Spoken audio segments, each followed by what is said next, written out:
चलिए, बात हो रही थी कि ऑक्सीजन का IE कम क्यों है और नाइट्रोजन का ज्यादा क्यों है। तो पहले इन चैप्टर्स में आपको कोई भी क्वेश्चन निकालना है तो आप कोशिश करिएगा एलिमेंट का इलेक्ट्रॉनिक कॉन्फ़िगरेशन लिखिए, क्योंकि बहुत सारी चीजें उसी से रिलेटेड है। तो कॉन्फ़िगरेशन लिखते हैं, ऑक्सीजन का कितना होता है एटॉमिक नंबर 8, तो 1s2 2s2 2p4, ये हो जाएगा ना। ये आपका फुल है, ये वाला फुल फिल्ड है, ये वाले को क्या बोलोगे आप, पार्शियल। फिर नाइट्रोजन की बात कर लो, नाइट्रोजन का एटॉमिक नंबर है 7, 1s2 2s2 2p3 हो जाएगा, है ना। तो यहाँ पे क्या हो गया, 1s2 2s2, ये सब तो बात एक ही है, जैसा इसमें वैसा। जब भी कंपैरिजन की बात हो, दो एलिमेंट में किसी प्रॉपर्टी को आप कंपेयर कर रहे हो, तो आपने ध्यान रखना है कि क्या चीज डिफरेंट है, उसके ऊपर चीजें डिपेंड करेंगी। 1s2 2s2 दोनों में ही है, तो इसका मतलब क्या होगा, वो फैक्टर तो अलग है नहीं। अलग फैक्टर क्या है, एक में 2p3 है, एक में 2p4 है।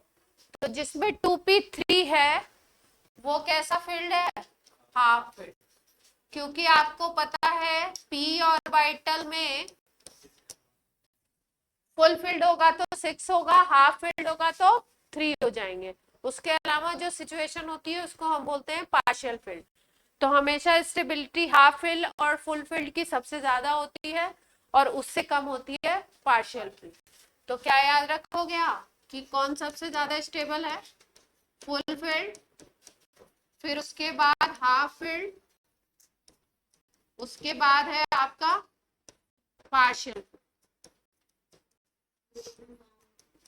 गुड इवनिंग बच्चे, ये स्टेबिलिटी का ऑर्डर है।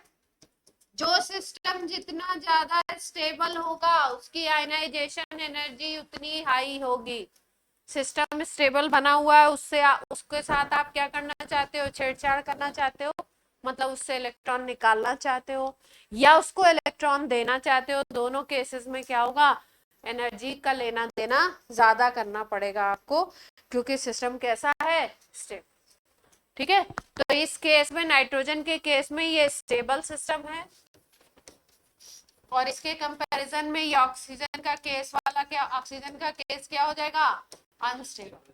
जहां पे स्टेबल सिस्टम है वहां पे एनर्जी क्या होगी, ज्यादा लगेगी,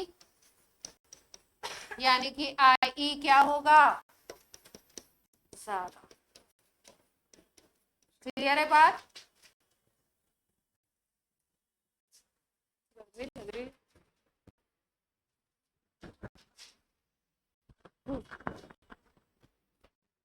चलिए हेडिंग डालिए, इसके बाद फैक्टर्स अफेक्टिंग आयनाइजेशन एनर्जी।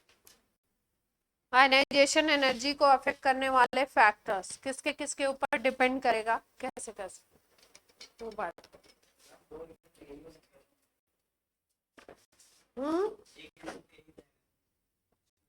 हाँ,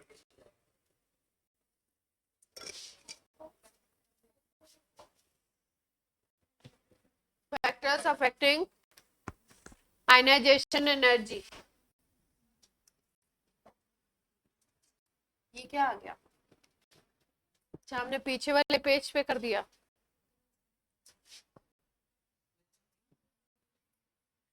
चलिए कोई दिक्कत नहीं है।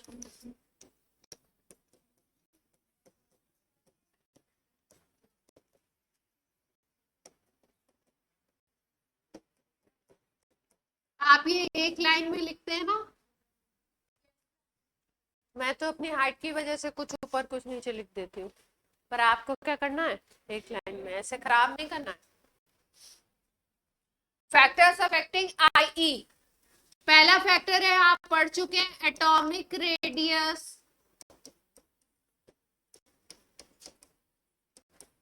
एटॉमिक रेडियस पहला पहला फैक्टर आप पढ़ चुके हैं। ये मान लीजिए न्यूक्लियस है, एक की एटॉमिक रेडियस इतनी बड़ी है, आउटर इलेक्ट्रॉन इतना पास में है, फोर्स ऑफ अट्रैक्शन ज्यादा लगेगा। एक मान लीजिए एक का न्यूक्लियस यहाँ है और आउटर इलेक्ट्रॉन बहुत दूर है, रेडियस बड़ी है, तो जहां पे रेडियस बड़ी होगी फोर्स ऑफ अट्रैक्शन, चांसेस ये है कि फोर्स ऑफ अट्रैक्शन वहां पे कम लगेगा, है ना, डिस्टेंस ज्यादा हो जाएगा। और आपको पता है force of attraction R square के इनवर्सली प्रोपोर्शनल होता है। तो रेडियस बड़ी है तो फोर्स कम लगेगा, फोर्स कम लगेगा तो आपका एनर्जी कम देनी पड़ेगी अगर इलेक्ट्रॉन को फ्री कराना। तो क्या लिखेंगे कि atomic radius inversely proportional to I हो जाए। ये फैक्टर क्लियर है?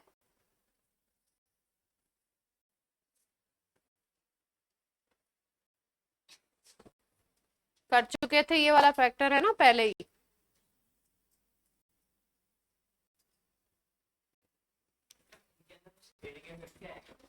हाँ अभी पढ़ेंगे ना, एक एक फैक्टर को पढ़ते लेते हैं खड़े। हो गया ये? ऑनलाइन वालों को आवाज आ रही है प्रॉपर? Yes ma'am. दूसरा फैक्टर था जो अभी अभी हमने किया, स्टेबिलिटी ऑफ कॉन्फ़िगरेशन। अगर कॉन्फ़िगरेशन, इलेक्ट्रॉनिक कॉन्फ़िगरेशन स्टेबल दिखाई दे रहा है तो वहां पे आयनाइजेशन एनर्जी ज्यादा हो जाएगी। स्टेबल कॉन्फ़िगरेशन, कॉन्फ़िगरेशन का मतलब इलेक्ट्रॉनिक कॉन्फ़िगरेशन की बात है। स्टेबल कॉन्फ़िगरेशन की आयनाइजेशन एनर्जी क्या होगी?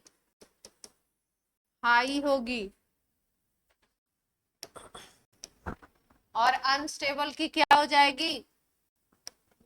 लो।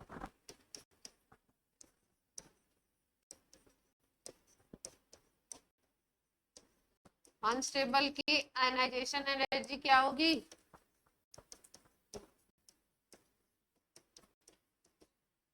पहले से ही सिस्टम अनस्टेबल है, आप एक इलेक्ट्रॉन निकालना चाहते हो, थोड़ी सी एनर्जी दोगे निकल जाएगा इलेक्ट्रॉन।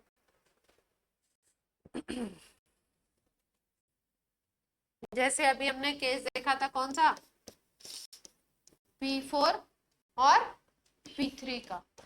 P3 की IE क्या थी? ज्यादा थी। और P4 की IE क्या थी?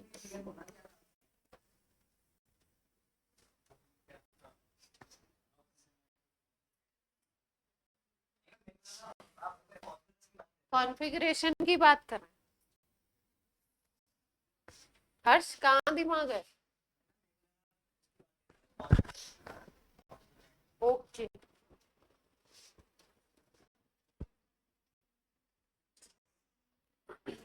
Third factor Zeff, effective nuclear charge. दो केसेस है, मान लीजिए एक केस में इफेक्टिव न्यूक्लियर चार्ज ज्यादा है और एक में कम है। तो जहां पे इफेक्टिव न्यूक्लियर चार्ज ज्यादा होगा मतलब न्यूक्लियस का फोर्स ऑफ अट्रैक्शन ज्यादा है। तो फोर्स ऑफ अट्रैक्शन ज्यादा होगा तो इलेक्ट्रॉन को निकालना क्या होगा? डिफिकल्ट। डिफिकल्ट का मतलब एनर्जी ज्यादा। तो इसका मतलब जिस जगह पे ज़ेफ हाई है वहां पे फोर्स ऑफ अट्रैक्शन क्या है? हाई। और वहां पे आयनाइजेशन एनर्जी भी क्या है? हाई। तो बात क्या समझ में आई आपको कि ज़ेफ और आयनाइजेशन एनर्जी क्या होंगे? Directly proportional. जहां पे फोर्स ऑफ अट्रैक्शन ज्यादा वहां पे आपको एनर्जी भी ज्यादा देनी पड़ेगी।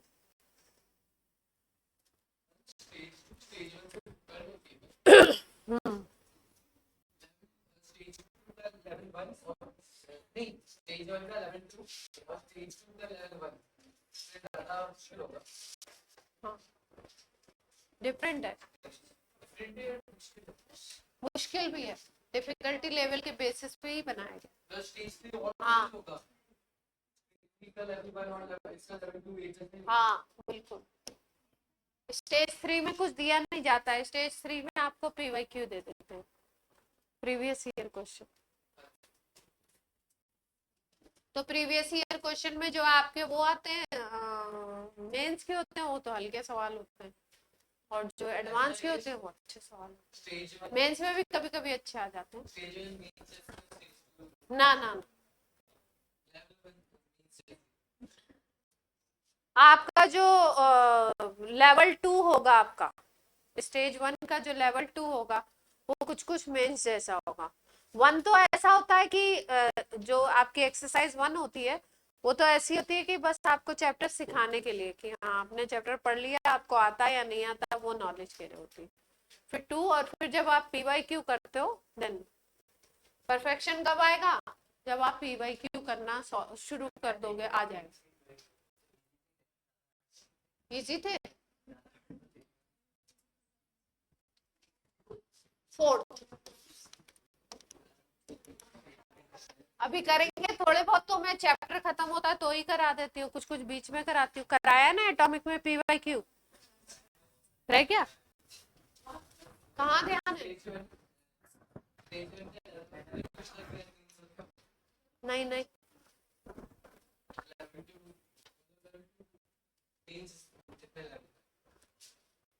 कंपटीशन की पढ़ाई कभी भी इसीलिए बोलते हैं ना, वो नहीं है, सिंगल स्टेप प्रोसेस नहीं है।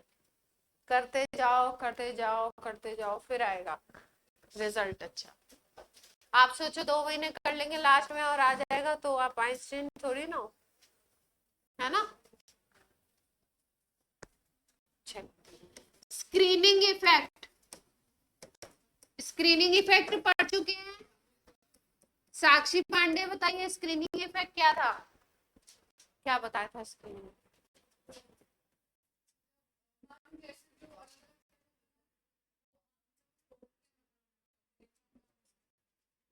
आने से रोकते हैं, फोर्स ऑफ अट्रैक्शन का बता दो। और कोई? जैसे जो न्यूक्लियस आउटर से इलेक्ट्रॉन में फोर्स लगाता है ना, फोर्स में अटैक, तो जो उससे लगाते हैं कि न्यूक्लियस आउटर से इलेक्ट्रॉन नेगेटिव, उनके बीच में जो इलेक्ट्रॉन आते हैं वो नेगेटिव चार्ज के होते हैं, तो उसको रिपेल करता है उस फोर्स को, तो उसको कम करते हैं। आउटर इलेक्ट्रॉन और न्यूक्लियस के बीच का जो फोर्स होता है उसको कम करने का काम करते हैं बीच वाले इलेक्ट्रॉन। और किस तरीके से काम करते हैं? स्क्रीन की तरह काम करते हैं, इसलिए इस इफेक्ट को क्या बोलते हैं? Screening effect. मेन इनका काम क्या है स्क्रीन करने का, कि फोर्स ऑफ अट्रैक्शन को कम कराएंगे, मतलब इफेक्टिव न्यूक्लियर चार्ज को कम कराएंगे। तो जिस केस में स्क्रीनिंग इफेक्ट ज्यादा होगा, आपको पता ही है स्क्रीनिंग इफेक्ट मालूम है, तो स्क्रीनिंग इफेक्ट अगर ज्यादा होगा तो इफेक्टिव न्यूक्लियर चार्ज कम हो जाएगा। इनवर्सली प्रोपोर्शनल है दोनों। और अभी अभी आपको बताया कि जहां पे जेफ है वहां डायरेक्टली प्रोपोर्शनल है IE के, तो अगर आप लिखना चाहो तो ऐसे लिख सकते हो कि अगर स्क्रीनिंग इफेक्ट ज्यादा है, बीच वाले इलेक्ट्रॉन स्क्रीन ज्यादा कर रहे हैं, तो force of attraction outer electron पे कम लगेगा। और फोर्स ऑफ अट्रैक्शन अगर कम है, उसको फ्री कराना है, तो एनर्जी आपको कम देनी पड़ेगी, है ना। न्यूक्लियस से कम फोर्स से बंधा हुआ है, तो एनर्जी कम लगेगी, यानी कि आयनाइजेशन एनर्जी क्या होगी? इनवर्सली प्रोपोर्शनल चलेगी स्क्रीनिंग इफेक्ट के, और डायरेक्टली प्रोपोर्शनल चलेगी जेफ के, है ना। जैसे हाँ,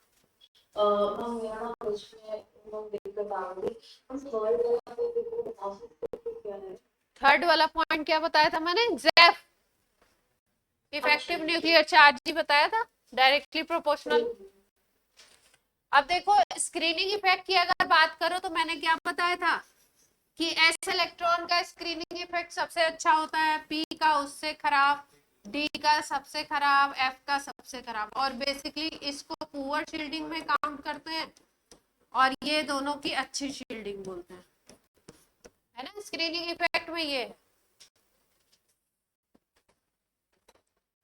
तो कहीं पे मान लो आपको ऐसा केस मिले जहां पे आपको S का इलेक्ट्रॉन निकालना हो, और कहीं पे ऐसा केस मिले जहां पे P का इलेक्ट्रॉन निकालना हो उसी शेल का, है ना। तो P के इलेक्ट्रॉन में स्क्रीनिंग इफेक्ट क्या होगा? S से कम होगा, है ना। S के इलेक्ट्रॉन में स्क्रीनिंग इफेक्ट क्या होगा? ज्यादा होगा। तो जहां पे स्क्रीनिंग इफेक्ट ज्यादा होगा वहां पे क्या होगा? जेफ कम, और जेफ कम है तो IE क्या होगी? कम। ठीक है।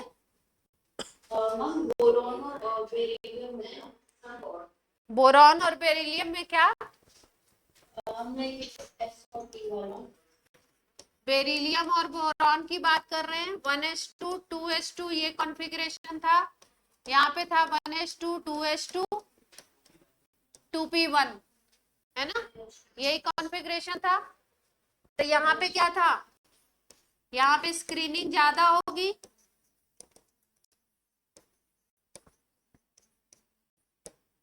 स्क्रीनिंग क्या होगी यहाँ पे? ज्यादा होगी, क्योंकि एस इलेक्ट्रॉन है और यहाँ पे कौन सा इलेक्ट्रॉन है? 2p है, तो स्क्रीनिंग क्या होगी?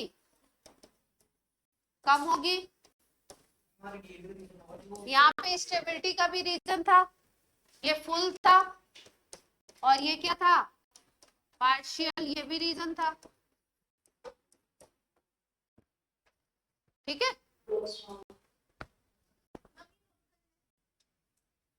नोट कर लो,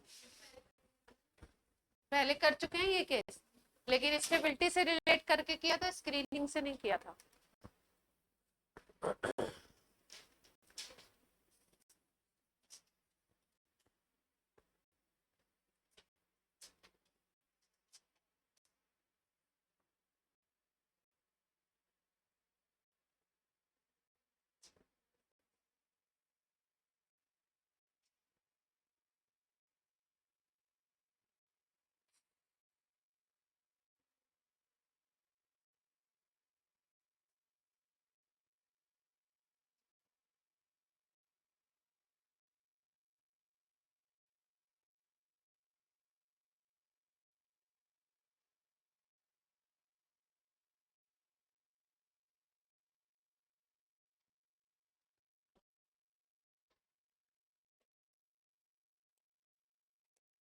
इसके बाद नेक्स्ट है पेनिट्रेशन इफेक्ट।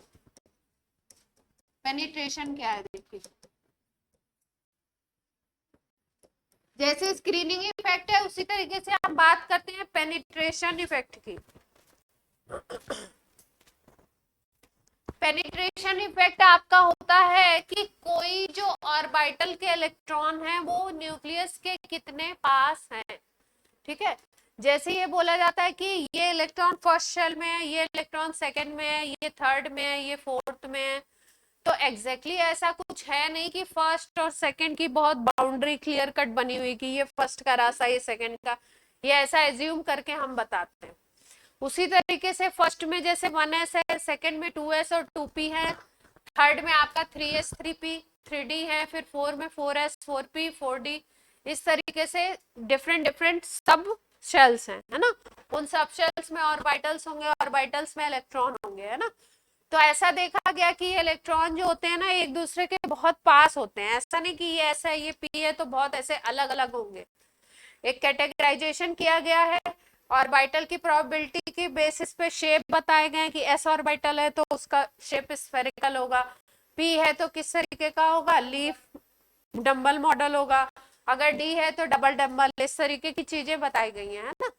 लेकिन अगर वैसे देखा जाए तो सबसे क्लोज जो ऑर्बिटल पड़ता है, जैसे हम बात करें 3s 3p और 3d की, अगर तो सबसे जो क्लोज ऑर्बिटल होगा किसी भी एक शेल का वो s ऑर्बिटल होगा। s सब शेल सबसे पास होती है, p उससे दूर होती है, न्यूक्लियस से डिस्टेंस देखते हैं हमेशा, s सबसे पास होती है, p उससे दूर होगी, d उससे दूर होगी।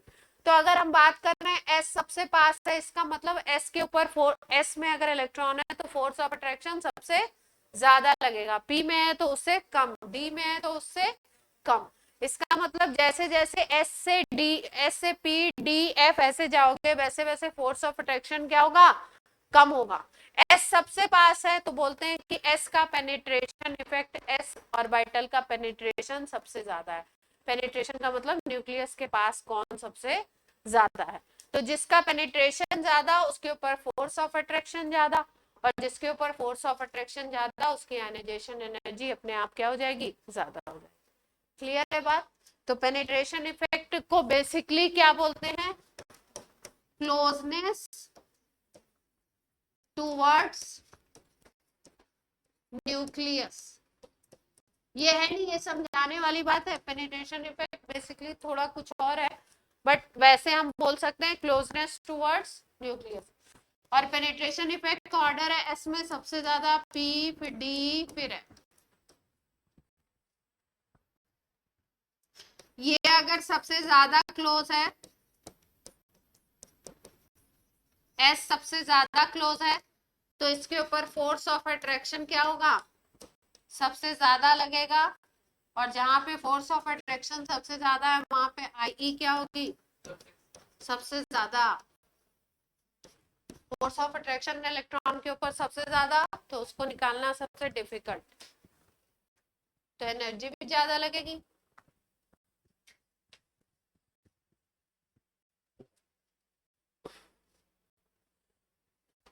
तो इसका मतलब पेनिट्रेशन इफेक्ट से भी कहीं कहीं पे कंपैरिजन मिल सकता है आपको। 3s का इलेक्ट्रॉन है और 3p का इलेक्ट्रॉन है ना, दोनों को निकालना है। मान लो कोई केस ऐसा दिया है जिसमें 3s1 है, कोई केस ऐसा दिया है, दो केस दे रखे हैं जिसमें 3p1 है, तो पेनिट्रेशन किसका ज्यादा होगा, एस ज्यादा पास होगा। एस अगर ज्यादा पास है तो यहाँ पे क्या होगा, हाई आई होगा। स्टेबिलिटी से भी देख सकते हो, एस में 1 इलेक्ट्रॉन है मतलब हाफ फील्ड हो गया, तो स्टेबल है, तो वैसे भी आई ज्यादा होना। और यहाँ पे पेनिट्रेशन क्या होगा, लेस होगा, दूर होगा थोड़ा सा, तो लो आई होगा इसके कंपैरिजन में, इसके कंपैरिजन। क्लियर है बात, नोट कर लीजिए डन।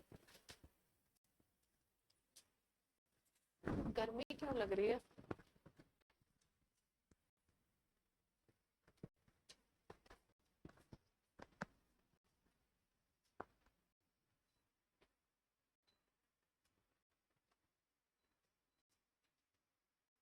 तुम लोग को भी गर्मी लग रही है।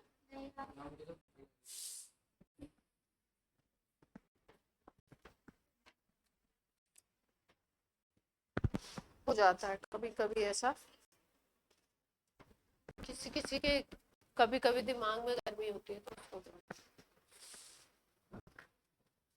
हो गया।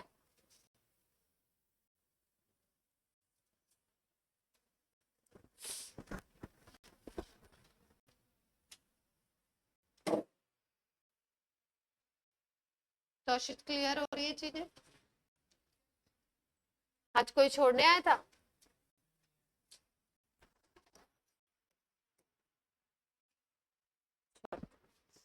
सिक्स्थ,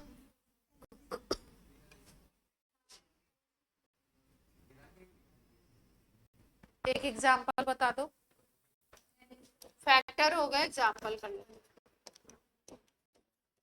जैसे मान लो आपको दिया हुआ case Na plus, Mg plus और Al प्लस, ये दे रखे, इनको कंपेयर करना है किसका Ie ज्यादा होगा किसका कम होगा।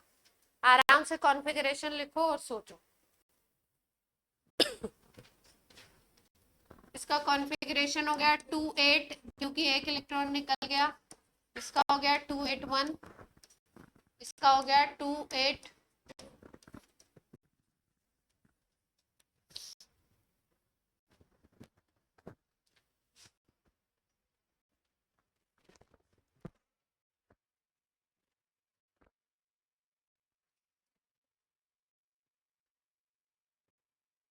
आराम से सोचिए, बताइए, सबके लिए क्वेश्चन। सबसे ज्यादा किसका होगा, Na का, बादल कह रहे हैं Mg का, और लोग बताएं, अपना अपना आंसर दें। हाँ तो आराम से बताओ, लड़ना नहीं है, आराम से बताना है। Na का सबसे ज्यादा, और लोग बताएं। हम सबसे ज्यादा आदित्य वर्धन रीजन बताइए, क्या सोचते हैं आप, क्यों ज्यादा होगा Na का। फुलफिल्ड है इसलिए। हाँ, बात तो आपने सही बताई है एकदम। देखिए Na प्लस में कॉन्फ़िगरेशन अगर देखो तो नियॉन का कॉन्फ़िगरेशन मिल गया है, इनर्ट गैस 10 इलेक्ट्रॉन होते हैं ना नियॉन में, स्टेबल कॉन्फ़िगरेशन है सारे के सारे, देखो 1s2 2s2 2p6 सबके सब फुल हैं, स्टेबल कॉन्फ़िगरेशन है बिल्कुल। तो जहां पे भी कहीं पे भी अगर इनर्ट गैस का कॉन्फ़िगरेशन मिल जाए, इसका मतलब, इसीलिए मैं आपको बार बार क्या कहती हूँ, एटॉमिक नंबर याद कर लीजिए इनर्ट गैसेस के सारे। तो जहां पे भी आपको इनर्ट गैस का कॉन्फ़िगरेशन एटॉमिक नंबर मिल जाए, वो सिस्टम सबसे ज्यादा स्टेबल हो जाएगा। तो सोडियम का तो सबसे ज्यादा होगा आईई और सोडियम सबसे ज्यादा। अब दूसरे नंबर पे बात आती है मैग्नीशियम प्लस और एल प्लस पे। एल प्लस आएगा क्यों?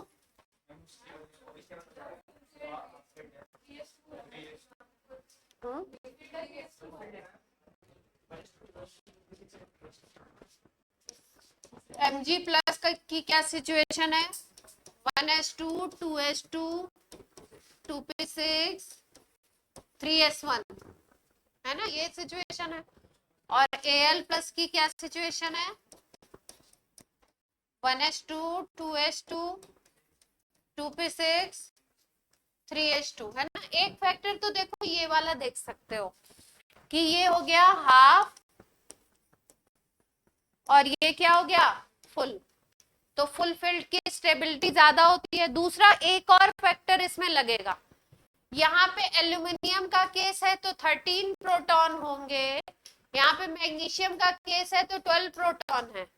न्यूक्लियस का जो चार्ज है यहाँ पे 12 प्रोटॉन का चार्ज है और यहाँ पे 13 प्रोटॉन का चार्ज, ये ज्यादा फोर्स ऑफ अट्रैक्शन भी लगाएगा।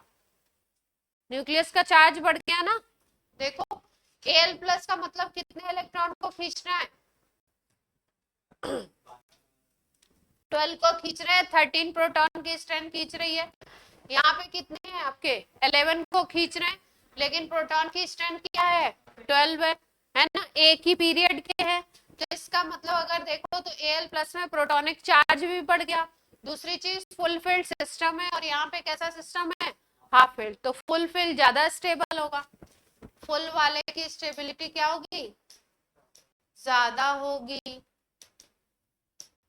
हाफ फील्ड से। तो जहां पे फुल फील्ड है वहां पे क्या बन गया आपका? ज्यादा आईई हो जाएगा। इसका मतलब आईई ऑफ Na प्लस सबसे ज्यादा। फिर किसका नंबर आएगा? एल्यूमिनियम का।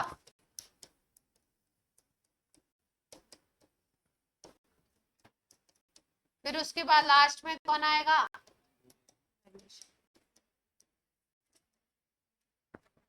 क्लियर है? हाँ बोलिए। हाँ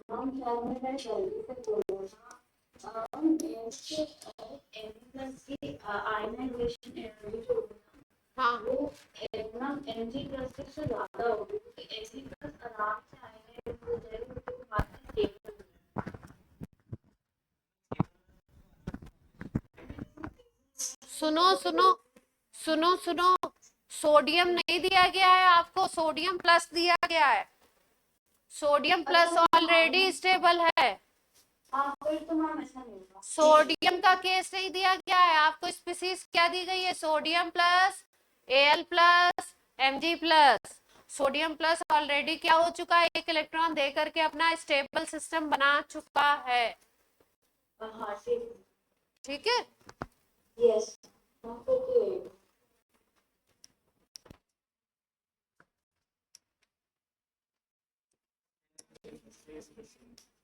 अगर ऑर्बिटल में दिख रही है सिमेट्री तो वो ज्यादा स्टेबल होगा अनसिमेट्रिकल के कंपैरिजन में। अब सिमेट्री और अनसिमेट्रिकल का क्या मतलब दिया गया है? सिमेट्री का मतलब जैसे मान लो आपको कॉन्फ़िगरेशन मिलता है P3 P6 तो ये सिमेट्रिकल है, या तो हाफ भरे हुए हैं या फुल भरे हुए हैं। D5 मिलता है और D10 मिलता है तो ये सिमेट्रिकल है। S1 मिलता है, S2 मिलता है तो सिमेट्रिकल है। हाँ हाँ, P2 P4 बोलो बोलो, P5 और क्या होगा? P1 भी हो जाएगा। ये अनसिमेट्रिकल है। D1 में सारे हो गए, कौन कौन से?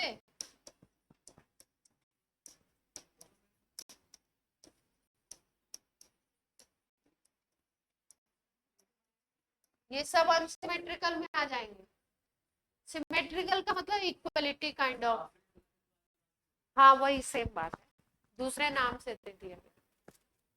सिमेट्रिकल की स्टेबिलिटी क्या होगी?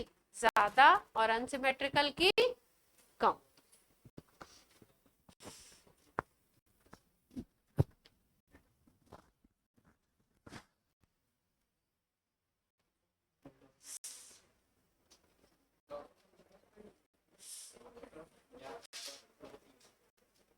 ठीक है, और ये लिख लो स्टेबिलिटी ऑर्डर। स्टेबिलिटी ऑर्डर लिखो। P6 सबसे ज्यादा, कोई केस अगर दिया हो P6 का तो वो सबसे ज्यादा स्टेबल है। उसके बाद आएगा D10, पहले फुलफिल्ड वाले आ जाएंगे, P का फुलफिल्ड और D का फुलफिल्ड। फिर उसके बाद हाफ फिल्ड आएगा, P का 3 और D का 5। S को कंसीडर नहीं किया।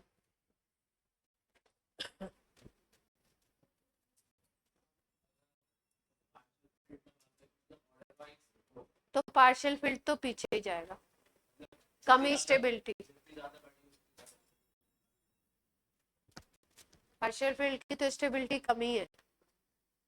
जैसे आपका P6 और D10 भी क्या है, दोनों फुल फील्ड है, तो पहले P को लिया है फिर D को लिया है। क्यों? P का पेनिट्रेशन ज्यादा है, पास में न्यूक्लियस के, तो स्टेबिलिटी क्या होगी? ज्यादा होगी, क्योंकि फोर्स ऑफ अट्रैक्शन ज्यादा होगा। फिर हमने D10 को लिया है, और D10 से कम P3 को लेंगे, और फिर उससे कम D5 को। ये ऑर्डर याद रखना क्या है। देखो ये फुल है, ये फुल है ना, तो फुल फील्ड को ज्यादा लेना है। तो आपको कंफ्यूजन ये भी हो सकता है कि इसका फुल फील्ड ले लो, फिर इसका हाफ फील्ड ले लो स्टेबिलिटी में, फिर इसका फुल फील्ड और डी को बाद में रखो, ऐसा आप सोच सकते हो। लेकिन एक्सपेरिमेंट से क्या देखा गया है कि पी का फुल फील्ड, फिर उससे कम स्टेबिलिटी डी के फुल फील्ड की, फिर उसके बाद आप हाफ फील्ड को अरेंज करेंगे, फिर पी का हाफ फील्ड, फिर डी का हाफ फील्ड। हाँ, उस ऐसे देखो तो P6 आपका D5 से ज्यादा स्टेबल हो गया ना, D10 भी ज्यादा स्टेबल हो गया P से सारे से।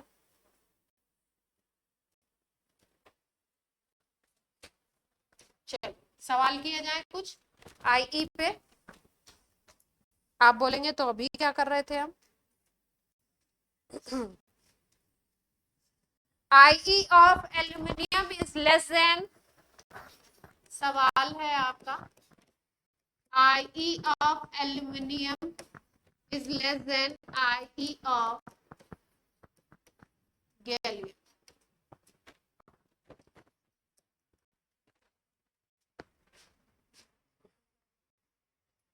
एक दिन शायद डिस्कस कर भी चुके।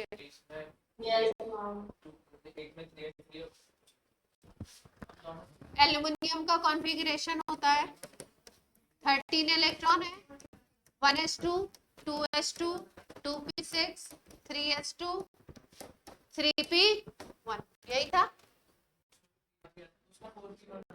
और गैलियम में क्या होगा, गैलियम में 31 है, तो 1s2 2s2 2p6 3s2 3p6, नई बात क्या आएगी 3d10 4s1 4p1,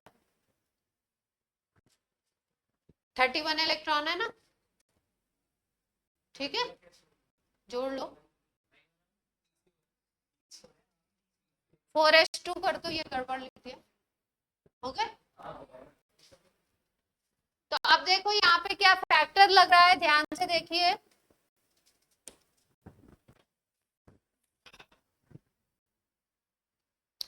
वैसे क्या होना चाहिए था, 13 ग्रुप के एलिमेंट की अगर बात करो तो 13 ग्रुप में बोरॉन आता है, फिर एल्यूमिनियम आता है, फिर गैलियम आता है, बैगन आलू गाजर इन थैला, फिर थैलियम आता है, ठीक है।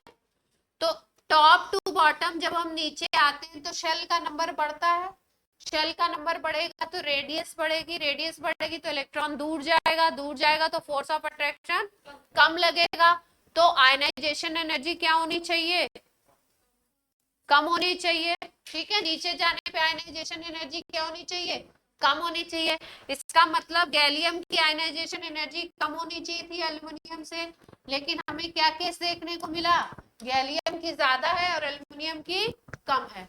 तो क्या बात हुई यहाँ पे देखिए, यहाँ पे फोर्स ऑफ अट्रैक्शन लग रहा है 13 प्रोटॉन का, यहाँ पे फोर्स ऑफ अट्रैक्शन लग रहा है 31 प्रोटॉन का। ठीक है, तो पहली बात कि फोर्स ऑफ अट्रैक्शन ज़ेफ गैलियम के केस में हो गया ज्यादा, ज़ेफ एल्युमिनियम के केस के कंपैरिजन में। रेडियस तो बढ़ी, वो फैक्टर तो काम कर रहा है, लेकिन यहाँ पे फोर्स ऑफ अट्रैक्शन गैलियम के केस में क्या हो गया, ज्यादा हो गया।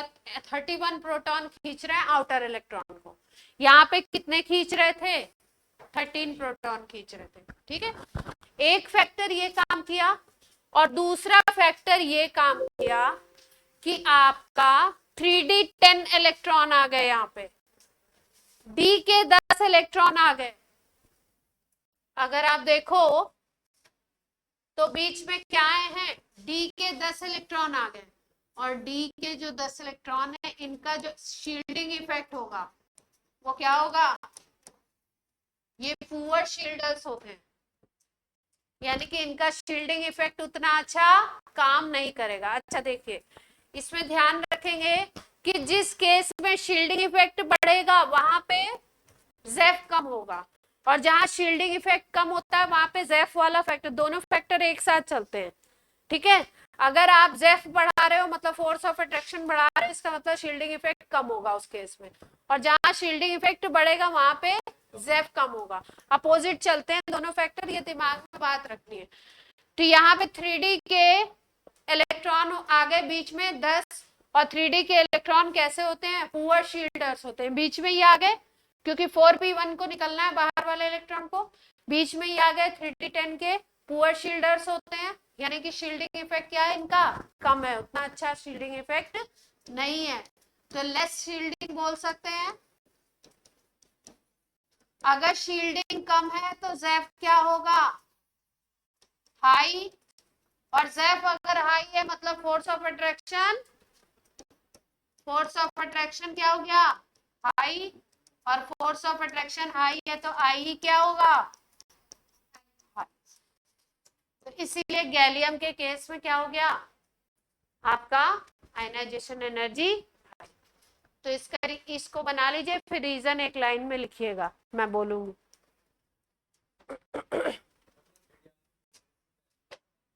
3d4s आप बाद में लिख दो, कोई दिक्कत।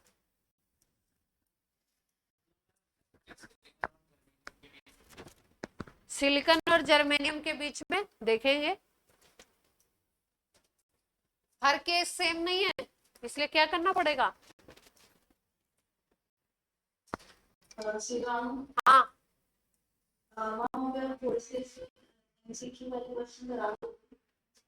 ये एमसीक्यू ही है, आयनाइजेशन एनर्जी का ये एमसीक्यू ही है, मतलब इसमें हमने केवल एक सेंटेंस में लिख दिया, बाकी ये 4 ऑप्शन बना के आएगा।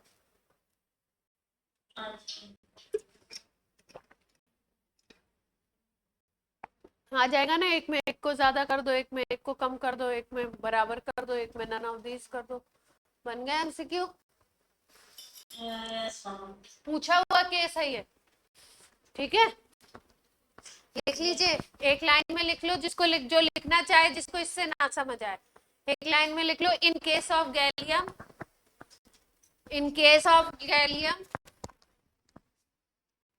3d electrons are introduced, in case of gallium 3d electrons are introduced, 3d electrons are introduced which have poor shielding, which have poor shielding,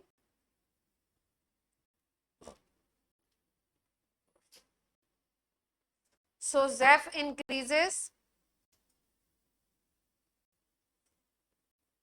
Zef increases. So ionization energy increases. वही बात है जो मैंने line से लिखी थी उसी को सेंटेंस में लिखी. Energy increases. 11th क्लास में आप आंसर स्कूल के आंसर्स लिखेंगे तो तरीके से लिखेंगे है ना, ऐसे एरो शेरो बना के लिख दिया, पता चला टीचर ने उठा के काट दिया, है ना. हमारे जैसे टीचर होगा तो दे देगा कि उसने सीक्वेंशियल बता दिया कि हाँ ऐसा ये हुआ इसलिए ये हुआ इसलिए. आपकी मैम दे देती है तो ठीक है, अदरवाइज तरीके से आंसर लिखेंगे, है ना. ऐसे नहीं कुछ भी लिख के पटक के चले आए तो टीचर भी कुछ भी नंबर दे के पटक के चला जाएगा. चलिए, थर्ड पीरियड का सीक्वेंस मैंने लिखवा दिया था आपको, सेकंड और थर्ड का याद रखना है. थर्ड सेकंड पीरियड का क्या लिखाया था आपको, आईई का लिव बेकन फनी, लिव बेकन फनी.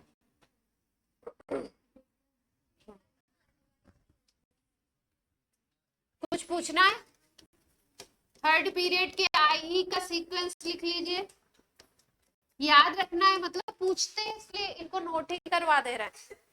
ये पूछते हैं second period third period repeatedly पूछते हैं. एल्युमिनियम गैलियम,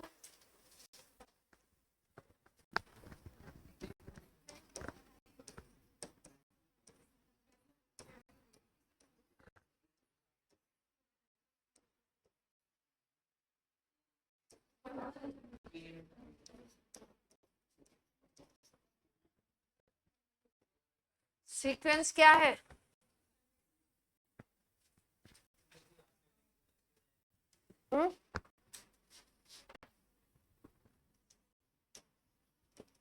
थर्ड पीरियड के सारे एलिमेंट है.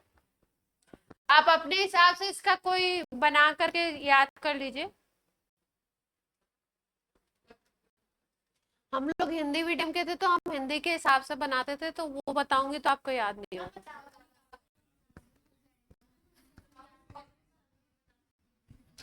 वो कह रही याद तो नहीं करेंगे पर बता दो.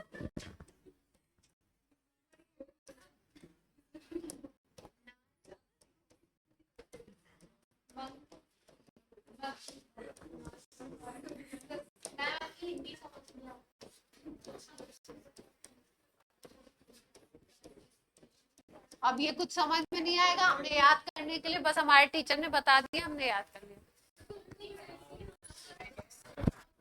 क्या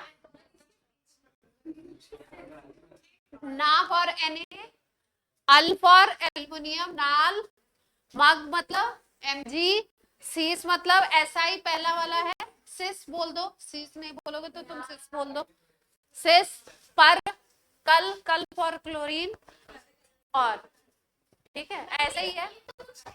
कुछ मतलब ऐसी चीज नहीं, हमारे टीचर ने जो बताया था वो हमने आपको बता दिया, हमने ऐसे ही याद कर लिया था.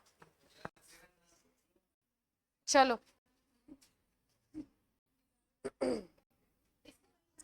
हो गया, स्टार बना के पॉइंट लिखो.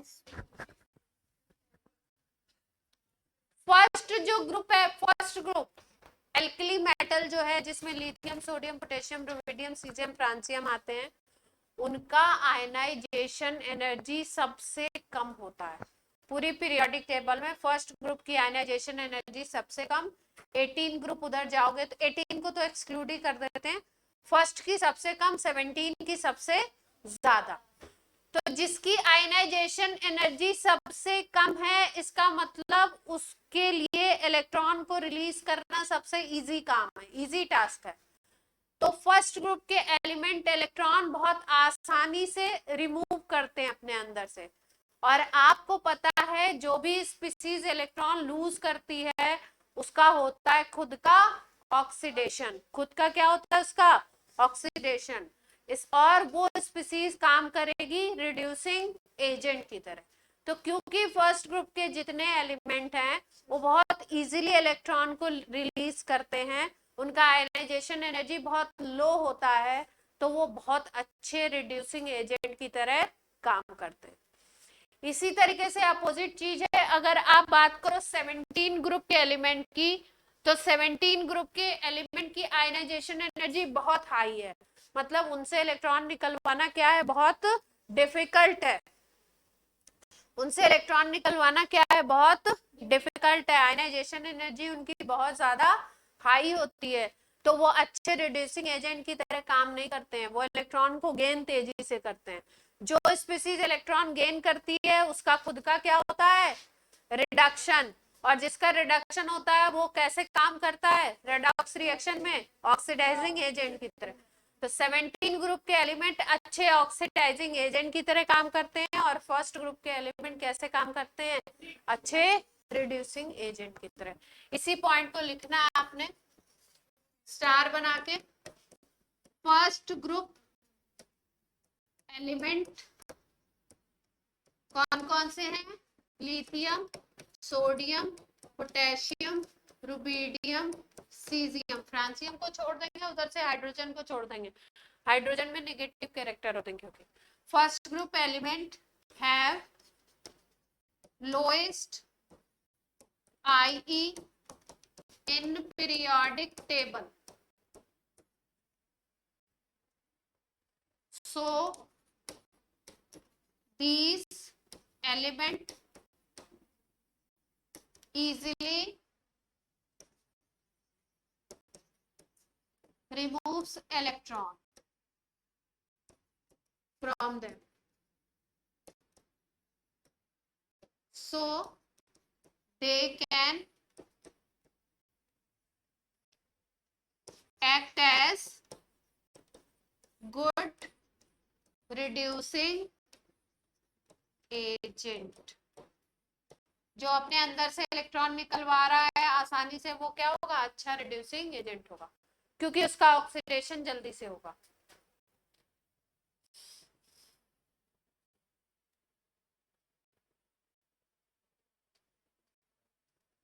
ठीक है।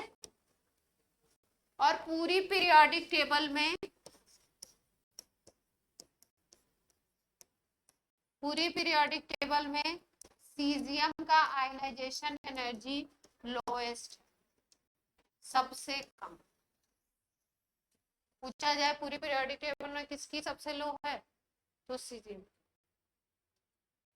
फर्स्ट ग्रुप की तो कम होती है, फर्स्ट ग्रुप में भी सबसे कम किसकी है, हाँ जो सबसे नीचे है, सीजियम।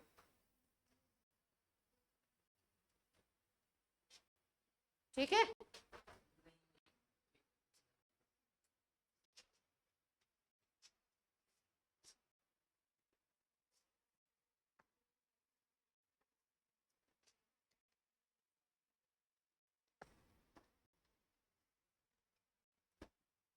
और 17 ग्रुप एलिमेंट की क्या सिचुएशन है, 17 ग्रुप एलिमेंट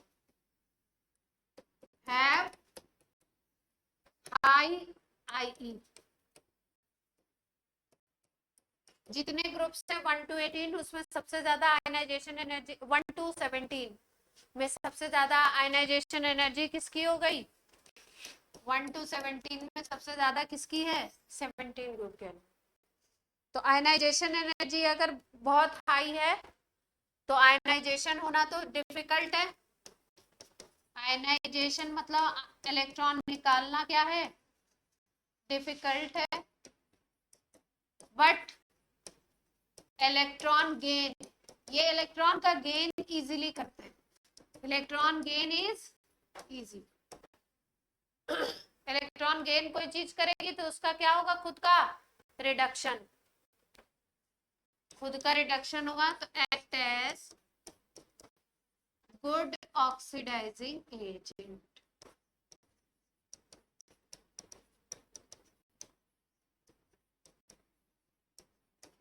अच्छे ऑक्सीडाइजिंग एजेंट की तरह काम करते हैं 17 ग्रुप के। 18 का और हाई हो जाएगा, 18 को नॉर्मल कंसिडरेशन में नहीं लिया क्योंकि उनकी बात क्या है, उनकी बात अलग ही हो गई है।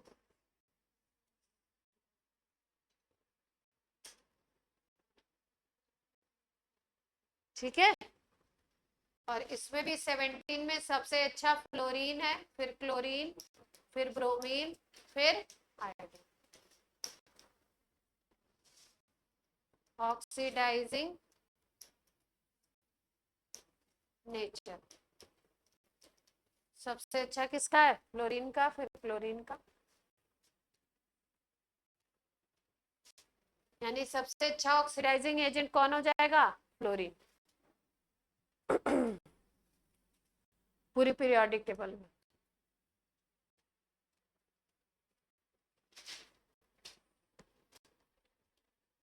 PYQ करेंगे अब।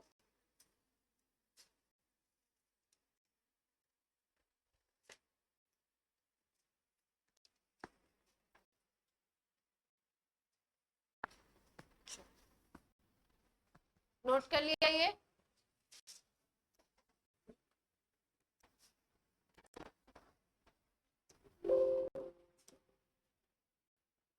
आयनाइजेशन एनर्जी आपका हो गया क्या? अब आपको करना है इलेक्ट्रोनिगेटिविटी, इलेक्ट्रॉन एफिनिटी, दो प्रॉपर्टीज बची हैं। हाँ, एक और छोटी सी चीज है, बिल्कुल डायगोनल रिलेशनशिप, वो कराएंगे। उसके अलावा दो प्रॉपर्टीज बची हुई है। तब तक एक सवाल करिए जब तक मैं PYQ निकालती हूँ। आपको बताना है IE किसका ज्यादा है? पोटेशियम और ब्रोमीन में। और दूसरा सवाल है आपका, IE किसका ज्यादा है? सल्फर और टेल्यूरियम। पीरियोडिक टेबल खोल लीजिए, देख लीजिए पोजीशन, उससे आपको आंसर मिल जाएगा। देखिए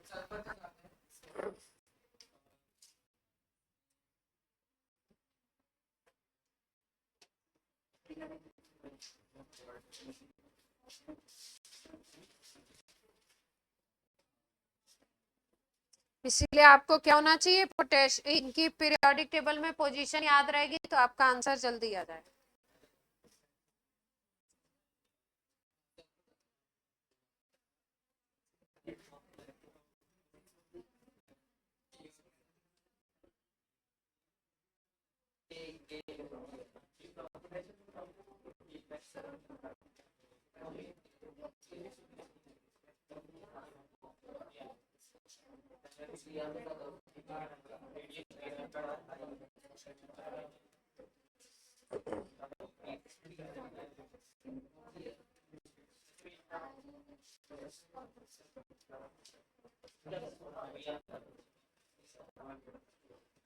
बोलो आंसर बोलो। इसमें पोटेशियम का ज्यादा होगा।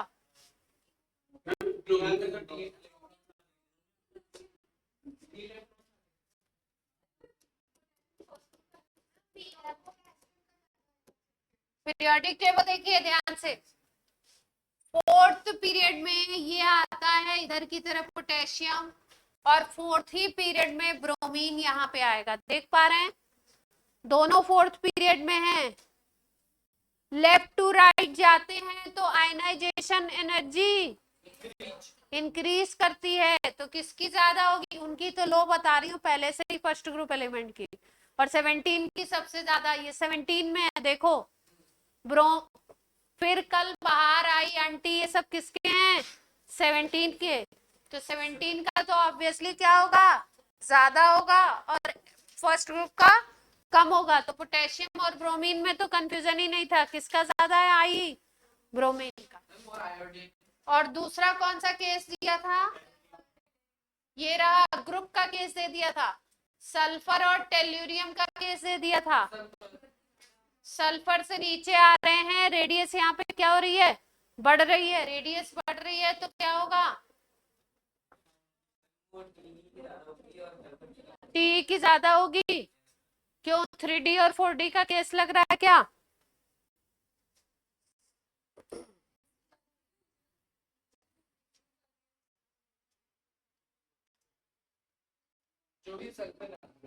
देखो सल्फर ऊपर है, अगर ग्रुप से सोचो तो सल्फर कहाँ पे है? ऊपर की तरफ है। सल्फर नीचे की तरफ आओगे तो यहाँ पे रेडियस क्या होगा? बढ़ेगा, इंक्रीज करेगा नीचे आओगे तो। रेडियस एक्सेप्शन कोई है नहीं, जैसे एल्युमिनियम गैलियम वाला एक्सेप्शन है, ये एक्सेप्शन नहीं है, नॉर्मल केस पूछा गया है। तो नीचे आएंगे तो रेडियस बढ़ेगी, रेडियस बढ़ेगी तो आयनाइजेशन एनर्जी कम होगी, इलेक्ट्रॉन दूर हो गया। और भी हैं, अभी आएंगे। तो आंसर क्या हो गया आपका, बोले बच्चों? इसमें किसकी ज्यादा है, बी आर की, और इसमें किसकी ज्यादा है, सर। ठीक है, चलिए 23 में एक क्वेश्चन आया हुआ है, मतलब अभी आया हुआ है रिसेंट। एक तो यही आ गया लिप बेकन फनी वाला, एलिमेंट दिया हुआ है boron, carbon, nitrogen, lithium, beryllium, oxygen, fluorine, है ना। ये हर 2 साल पे इस क्वेश्चन को रिपीट करते हैं। ये सेकंड पीरियड का है, कभी थर्ड पीरियड का, कभी सेकंड पीरियड का पूछते हैं। तो इसमें पूछा आयनाइजेशन एनर्जी का ऑर्डर बताना है आपको, फर्स्ट आयनाइजेशन एनर्जी का तो कर ही लेंगे, ये सवाल तो इजी है। आगे चलते हैं।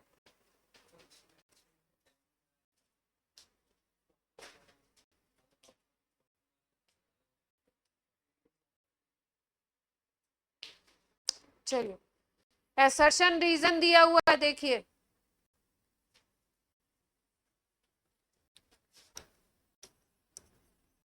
असर्शन रीजन में सवाल आया है। असर्शन में लिखा है energy required to form Mg+2 from Mg+1 is much higher than that of required to produce Mg+1। बोल रहे हैं energy required to form Mg+2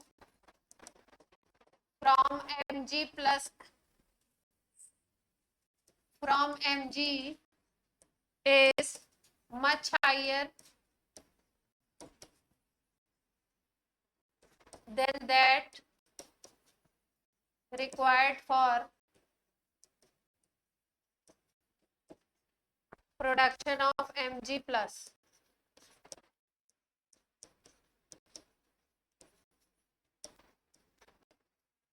मतलब क्या है, एक बार मैग्नीशियम से आपको क्या बनाना है,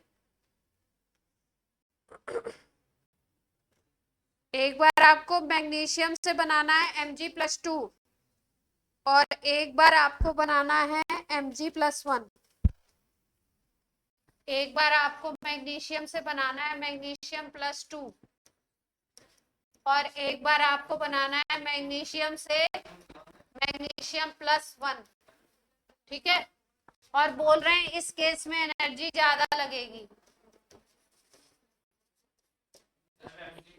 ये इन्होंने असर्शन दे रखा है, तो किस में एनर्जी ज्यादा लगेगी,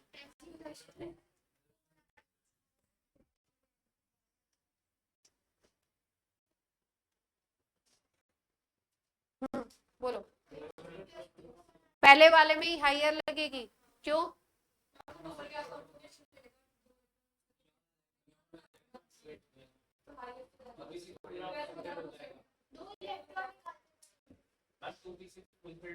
मैम प्लस से माइनस निकालने में ज्यादा लगेगी, पहले का निकालने इसमें पॉजिटिव चार्ज उसमें ज्यादा चार्ज हो जाएगा और इसमें तेज बन होता है।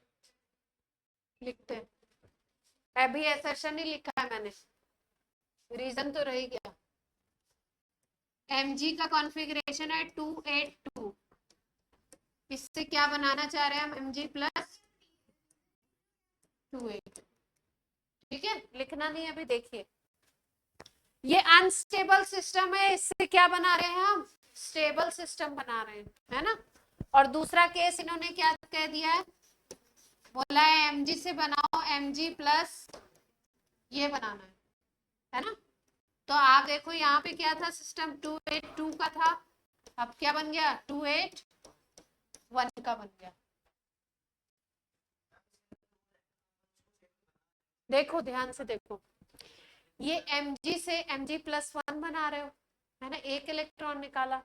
यहाँ पे mg से mg+1 पहले बनाओगे फिर mg+2 बनेगा ना, एक ही स्टेप में तो होगा नहीं ये 2 स्टेप प्रोसेस होगा। लिख तो दिया इन्होंने, ये कैसा प्रोसेस होगा, 2 स्टेप प्रोसेस होगा, क्योंकि सीधे सीधे पहले mg+2, पहले एक इलेक्ट्रॉन निकलता है फिर दूसरा निकलता है। तो ये प्रोसेस कैसे होगा, पहले बनेगा mg+, फिर क्या बनेगा mg+2।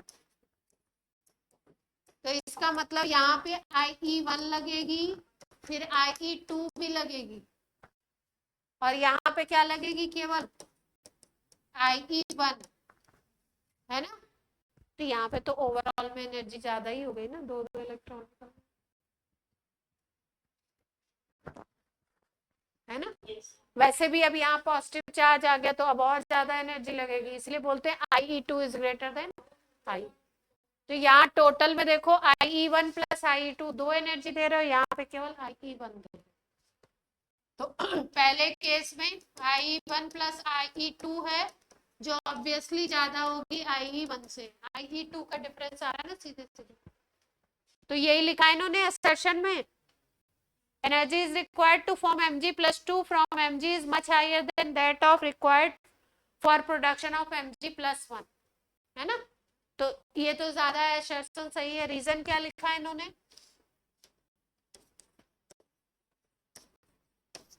रीजन लिख रखा है इन्होंने,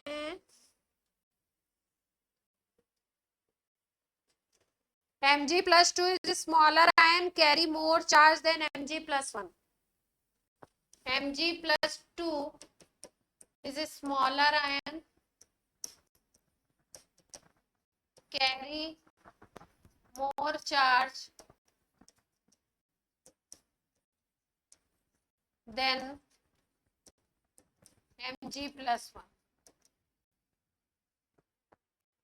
अब रेडियस को डिस्कस कर रहे हैं, रेडियस किसकी ज्यादा है किसकी कम है। पॉजिटिव चार्ज जब स्पीसीज पे बढ़ता है तो रेडियस कम होती है, नेगेटिव चार्ज बढ़ता है तो रेडियस बढ़ती है। तो ये बात तो सही कह रहे हैं, Mg+2 स्मॉलर होगा और चार्ज भी ज्यादा है, छोटा वो है और चार्ज भी क्या कर रहा है, ज्यादा कैरी कर रहा है। भाई यहाँ पे +2 चार्ज है, दिखाई दे रहा है सीधे सीधे, यहाँ पे +1 चार्ज है, तो चार्ज तो इसका क्या है, ज्यादा है, और रेडियस क्या है इसकी, कम है।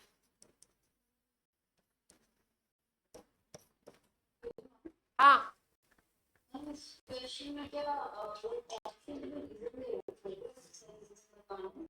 ऑप्शन में रीजन असर्शन में ऐसे कहते हैं कि पहला ए ऑप्शन होता है, both A and R are true but R is not correct explanation. नहीं, जे मेंस के क्वेश्चन में कभी भी असर्शन रीजन आए तो ऑप्शन ध्यान से पढ़ लीजिएगा। किसी साल वो ए ऑप्शन को बनाते हैं क्या कि करेक्ट एक्सप्लेनेशन है, और कभी कभी बना देते हैं ए को ये करेक्ट।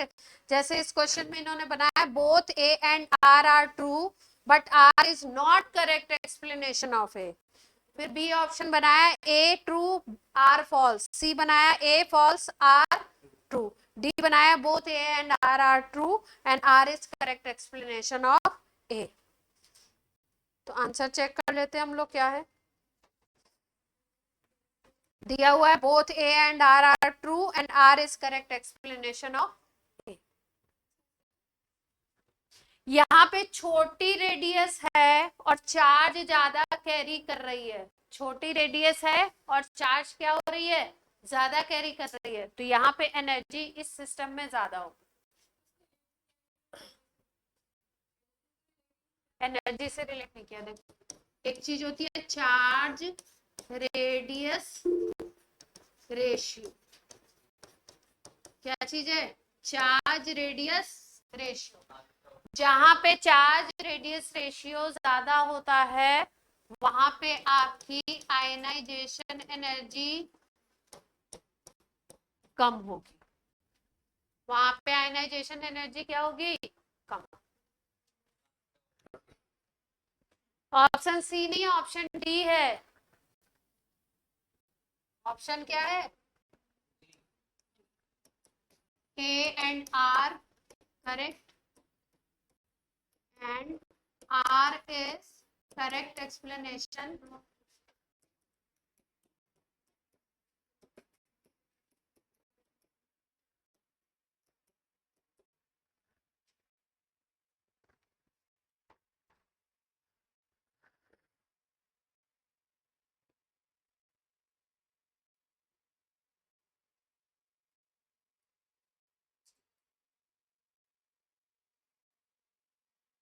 इलेक्ट्रोनेगेटिविटी स्टार्ट कर दें कि और करा दें क्वेश्चंस?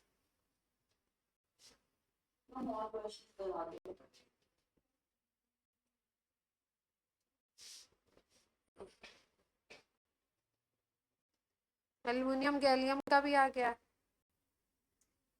चल पढ़ते हैं। एक स्टेटमेंट 1 स्टेटमेंट 2 दिया है, इसमें इन्होंने ऑप्शंस बनाए। Statement 1 is correct, statement 2 is incorrect, फिर बोथ स्टेटमेंट आर करेक्ट, फिर बोथ आर इनकरेक्ट, फिर दिया हुआ है बोथ 1 इज करेक्ट, ऐसे करके इन्होंने चेंज करके। तो आपने तो देखना है कौन सा करेक्ट है कौन सा इनकरेक्ट। 1 स्टेटमेंट दिया है, decrease in first ionization enthalpy from boron to aluminium is much larger than that from aluminium to gallium. बोल रहे हैं क्या?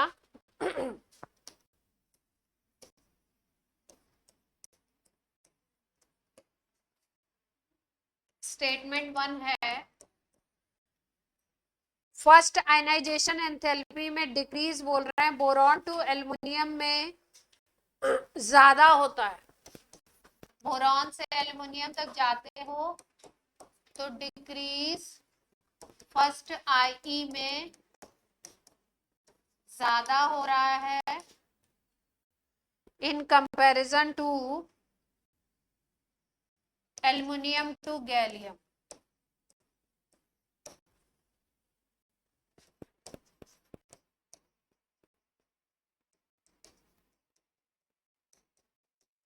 अभी अभी हमने क्या पढ़ा था? अभी अभी हमने क्या पढ़ा था? किसकी आयनाइजेशन एनर्जी ज्यादा थी, गैलियम की कि एल्युमिनियम की? एल्युमिनियम की ज्यादा थी कि गैलियम की? गैलियम की ज्यादा थी ना, गैलियम की ज्यादा थी। और सेंटेंस के अकॉर्डिंग क्या बोल रहे हैं? एल्युमिनियम टू गैलियम डिक्रीज हो रहा है, जबकि क्या हुआ था? इंक्रीज हुआ था ना। बोलो बच्चों। तो मुझे तो स्टेटमेंट 1 रॉन्ग लग रहा है। चलिए स्टेटमेंट 2 पढ़ते हैं। 2 में लिखा हुआ D orbitals in gallium are completely filled. हाँ, डी ऑर्बिटल कंप्लीटली फिल्ड तो है। स्टेटमेंट 2 क्या दिया है? D orbital in gallium is completely filled. तो ये बात तो सही है, 3D10 तो होता ही है ना? कोई दिक्कत? आंसर चेक किया जाए अपने हिसाब से। स्टेटमेंट 1 रॉन्ग दिख रहा है अपने को, क्योंकि ये वाला पॉइंट ही नहीं सेटिस्फाई हो रहा है। ये पॉइंट इन्होंने डिक्रीज लिख करके क्या कर दिया है? गलत। और स्टेटमेंट 2 क्या है? करेक्ट है।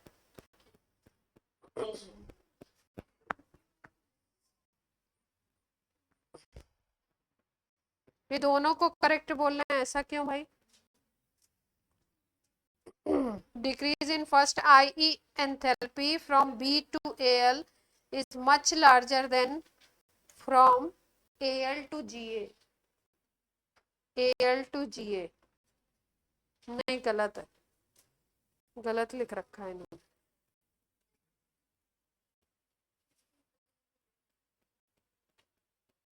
AL to GA में डिक्रीज कहाँ हो रहा है? 577 है और यहाँ पे है 579।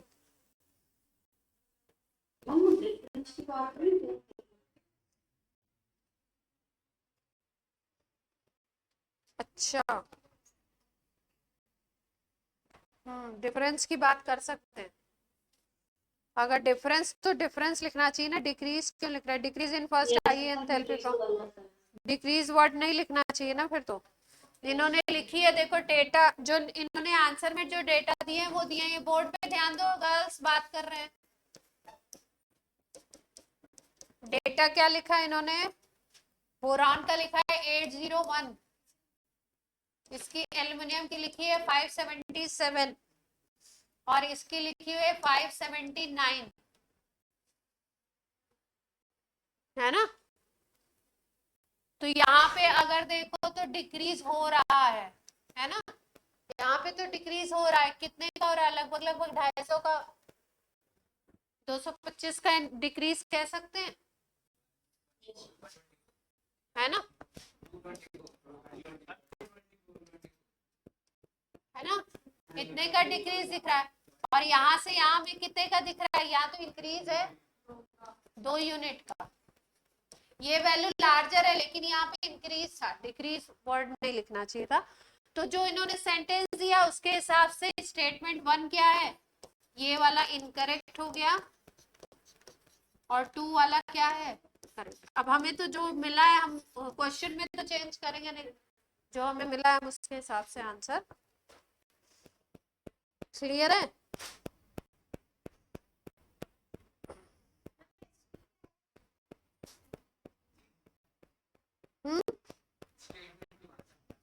स्टेटमेंट 2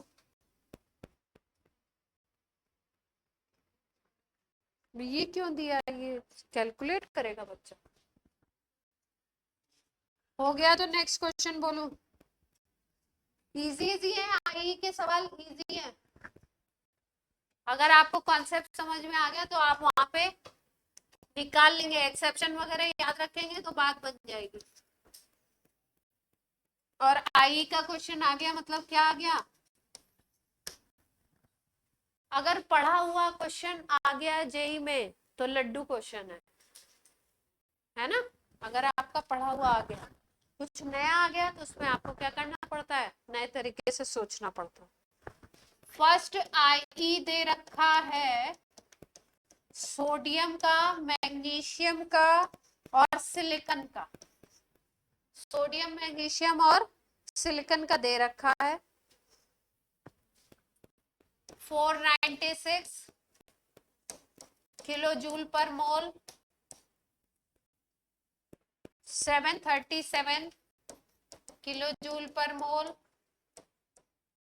और दे रखा है 786 किलो जूल पर मोल, ठीक है। पूछ रहे हैं एल्युमिनियम का क्या होगा, first I, options are given to you, 487, 768, अंदाजा लगाना है, कैलकुलेशन तो है नहीं, 856। अभी थर्ड ग्रुप का मैंने सिखाया था आपको ऑर्डर, क्या था,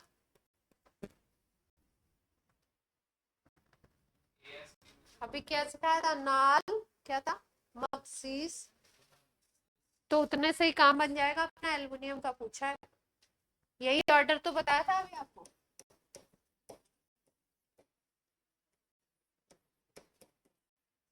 ऐसे ही तो था, तो इधर की तरफ बढ़ रहा है, इंक्रीज कर रहा है, तो देख लो, एल्युमिनियम का पूछा है आपसे, सी बनेगा, एल्युमिनियम की क्या होनी चाहिए, सोडियम और मैग्नीशियम के बीच की होनी चाहिए, सोडियम का इन्होंने दे दिया 496 और ये हो गया 737, तो वैल्यू क्या होनी चाहिए, इसके बीच का होना चाहिए, तो इसके बीच की वैल्यू क्या है, 487 छोटी हो गई, 768 क्या हो गई, इससे मैग्नीशियम से बड़ी हो गई, और फिर 577 इसके बीच में आ रही है, 856 इससे भी बड़ी हो गई, तो कुछ करना नहीं था, क्या था का लड्डू सवाल था, इजी था। अगर ये लाइन याद है तो सीधे सीधे आप क्या करोगे, कोई कैलकुलेशन नहीं, कुछ नहीं, देखा और टिक कर दिया, देखा और गलत कर दिया, आधे कुछ कह रहे हो आप, क्लियर है। 22 में आया है, इतना इजी सवाल क्यों देते हैं,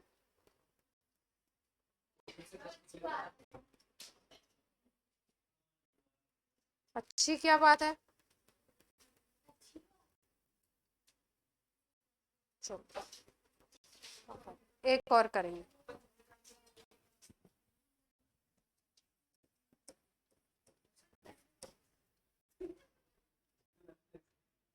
किसने रख लिया, 4 एलिमेंट दिए हैं, उनके आउटर मोस्ट शेल के कॉन्फ़िगरेशन दिए हुए हैं, आउटर मोस्ट शेल कॉन्फ़िगरेशन दिया हुआ है, देखो चैप्टर और चैप्टर के क्वेश्चन आपको आराम आराम से करा रही हूँ। जितने आपके 8 9 10 लेक्चर जो भी लग रहे हैं ना, अगर चैप्टर चाहे तो कितने में खत्म हो जाए, 5 या 6 में खत्म हो जाता, 2 में नहीं, 5 या 6 में खत्म हो जाता। लेकिन क्वेश्चंस इसलिए कराती हूँ कि केवल चैप्टर करना वो काम नहीं है आपका, आपको क्वेश्चंस भी कैसे अप्रोच करने हैं देखना है। आउटर मोस्ट शेल का कॉन्फ़िगरेशन है 3s2, दूसरे का दिया हुआ है 3s2 3p1, तीसरे का दिया हुआ है 3s2 3p3। और कृपया अपने अपने दिमाग लगाएं, पड़ोसी का नहीं। 3s2 3p4। अथर्व श्रीवास्तव आपको आंसर देना है। अथर्व क्लास में है। Correct order of first ionization energy में सेट करना है, किसकी सबसे ज्यादा है, किसकी कम से ज्यादा में सेट करना है। Correct order of first IE आपको बताना है। ए का सबसे ज्यादा है, बी का सीक्वेंस में लगाना है।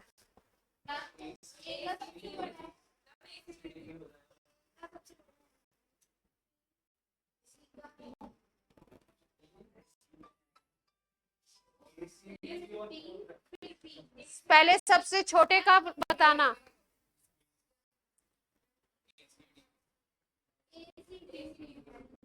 ए सी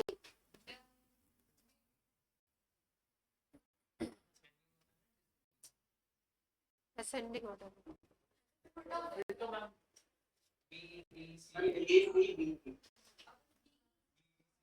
सबसे कम किसका है? फिर फिर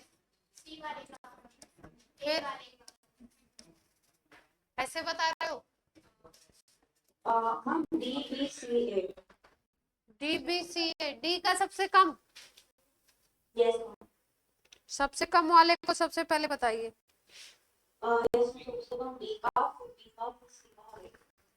सबसे कम डी का।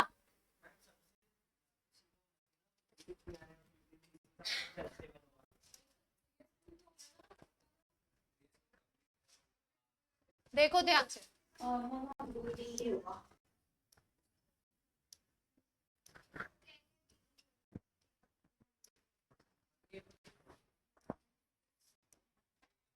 चलो ध्यान से देखते हैं। आउटर शेल कॉन्फ़िगरेशन दिया हुआ है, 3s2 दिया है ना। अगर ऐसे बात नहीं पकड़ में आ रही है तो आपको क्या है, कौन से पीरियड के एलिमेंट है ये, पीरियड कौन सा होगा इनका?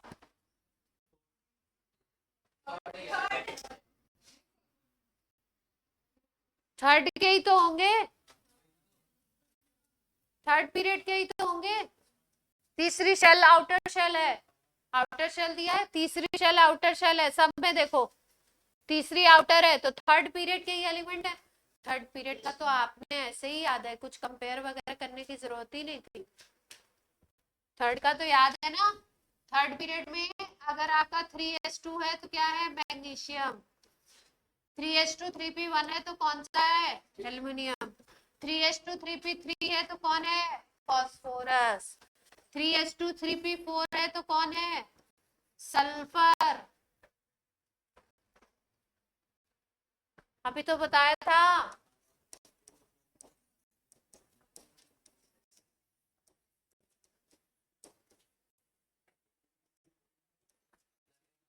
और क्या था, कोई छूट गया बीच में? कोई नहीं छूटा। सबसे कम किसका है, एल्युमिनियम का। सबसे कम किसका है, इधर बढ़ रहा है ना, इधर बढ़ रहा है। सबसे कम किसका है, एल्युमिनियम का, यानी सबसे छोटा किसका होगा, बी का। फिर उसके बाद मैग्नीशियम यानी ए, फिर उसके बाद फिर सल्फर डी, फिर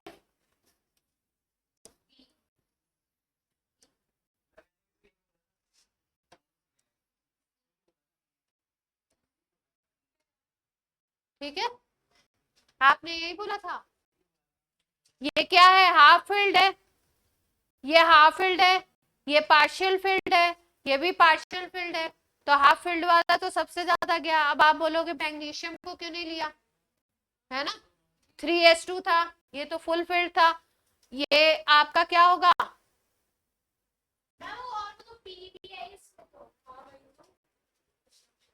एक मिनट,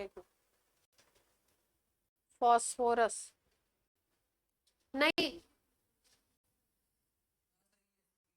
एक एडिशनल फैक्टर हो गया ना, देखो ध्यान से, ये 3s2 था, इसको कंपेयर करो तो ये 3s2 था, 3s2 की स्टेबिलिटी थी, यहाँ पे 3s2 की भी स्टेबिलिटी मिल गई, 3p3 की मिल गई, दो स्टेबिलिटी फैक्टर हो गए ना। कंपैरिजन कैसे करोगे, देखो कंपैरिजन कैसे करना है, जो कॉमन फैक्टर है उसको उड़ा दीजिए। कंपैरिजन कैसे करते हैं, कॉमन फैक्टर को उड़ा दीजिए, यहाँ पे भी 3s2 है और यहाँ पे भी क्या है, सी वाले में भी 3s2, एक्स्ट्रा क्या है यहाँ पे 3p3 है, तो 3p3 आ गया, तो यहाँ पे एक हाफ फील्ड कॉन्फ़िगरेशन और मिल गई, इसकी वजह से इनका क्या हो रहा है, इनका आपका आयनाइजेशन एनर्जी, ठीक है। दूसरा एक और तरीके से सोचते हैं हम लोग, लेफ्ट टू राइट जा रहे हैं पीरियड में लेफ्ट टू राइट जाओगे तो इधर की तरफ 17 ग्रुप की 15 ग्रुप की इधर वाले के कंपैरिजन में आयनाइजेशन क्या होगी, एनर्जी हाई होनी है ना, क्योंकि यहाँ पे इधर की तरफ जब जाते हैं तो रेडियस क्या होती जाती है, छोटी होती जाती है, रेडियस छोटी होती है तो इलेक्ट्रॉन पास आता जाता है, तो आई अपने आप क्या होता है, बढ़ता जाता है। तो हमने देख लिया फॉस्फोरस किधर पे है, राइट हैंड साइड पे 15 ग्रुप, एल्युमिनियम किस पे है 13 ग्रुप, मैग्नीशियम किस पे है आपका सेकेंड ग्रुप, सल्फर किस पे है 16 ग्रुप, क्लियर है, चलो